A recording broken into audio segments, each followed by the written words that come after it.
Hello and welcome to Wolf's Words, a series of informational videos about school choice brought to you by Conduit for Commerce. I'm your host, Dr. Patrick Wolf. First, a little bit about me. I grew up in Minnesota and received my PhD in political science and public policy from Harvard University. I then joined the faculty at Columbia University in New York, was hired away to Georgetown University in Washington, D.C., where I received tenure. I then came to the University of Arkansas in Fayetteville in 2006 as part of a very exciting project to build a new graduate program in education policy focused on education reform.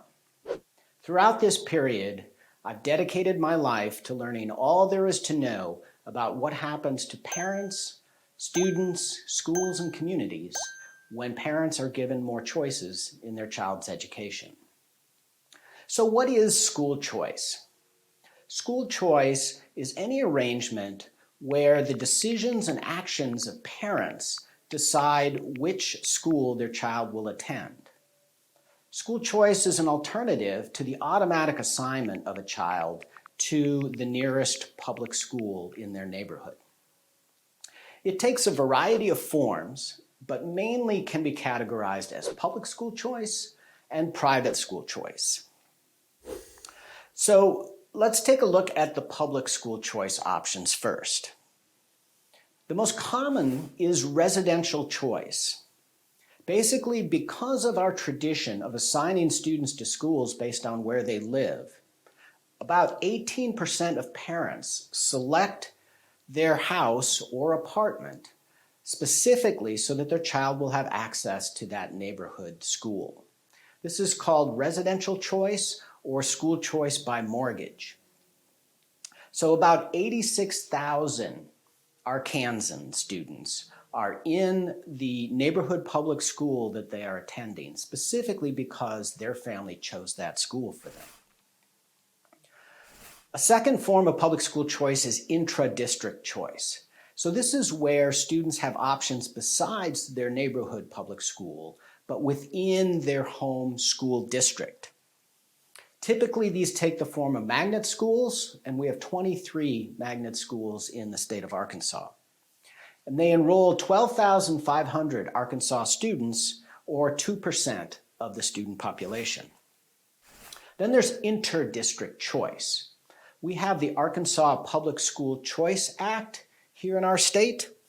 That allows 15,000 students, or about 3% of the school population, to enroll in a public school outside of their own home district. And finally, under public school choice, we have public charter schools, which are independently operated public schools in our state. 45 states, the District of Columbia, and Puerto Rico allow charter schools. And they enroll 28,000 Arkansas students, or about 5% of the school-age population, in 81 schools across our state.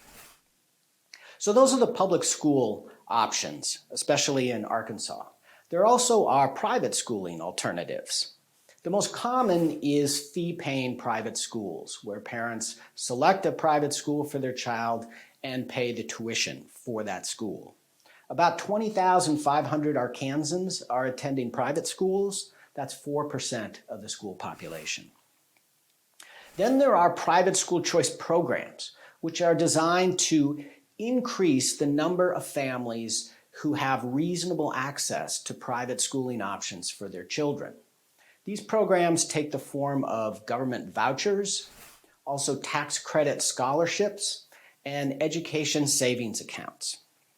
There are 56 such programs across our country in 26 states, the District of Columbia, and Puerto Rico. We have one private school choice program here in Arkansas. It's called the Succeed Scholarship Program, and it's limited to students with disabilities. 430 Arkansan students are enrolled in the Succeed Scholarship Program, which allows them to choose a private school that is particularly designed to serve the educational needs of the child with a disability. That's only 0.1% of all school-age Arkansas children. And finally, there's homeschooling. Many families will teach their child in their home using a variety of instructional materials and strategies and many homeschool networks. In Arkansas, 19,500 students are being homeschooled currently, which is about 3.5% of the school-age population. So school choice takes a variety of forms, all geared toward giving families more options for their children. That concludes this episode of Wolf's Words. Please join me next time when I'll talk a bit about the specifics surrounding public charter schools.